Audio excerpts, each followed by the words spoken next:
ചേച്ചിൻ്റെ പുതിയ വ്ളോഗിലേക്ക് സ്വാഗതം. അപ്പോൾ നമ്മൾ ഇന്ന് ഉണ്ടാക്കാൻ പോകുന്നത് ചക്ക പൊരിച്ചതാണ്. അതിനുവേണ്ടി നമ്മൾ ആദ്യം ചെയ്യുന്നത് ചക്ക ഒന്ന് പിഴിഞ്ഞെടുക്കുന്നത് മഞ്ഞൾ ഉപ്പ് ഇട്ടിട്ടാണ്. കുറച്ച് നേരം ഒന്ന് പിഴിഞ്ഞെടുത്തിട്ടുണ്ട്. അതിനുശേഷം മുളക്, മഞ്ഞൾ, അങ്ങനെ നമ്മൾ മീൻ, ചിക്കനൊക്കെ പുരട്ടുന്ന ഒരു മസാല നമ്മൾ ഇതിന് ചേർക്കുന്നുണ്ട്.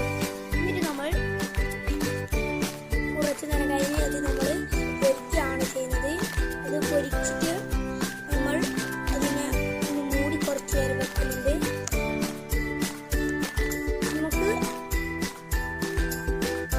എണ്ണ ഒഴിച്ച് ഇതിലേക്ക് വീണ്ടും നമ്മളൊരു ട്രിപ്പും കൂടി പൊരിക്കുന്നുണ്ട്. നമ്മൾ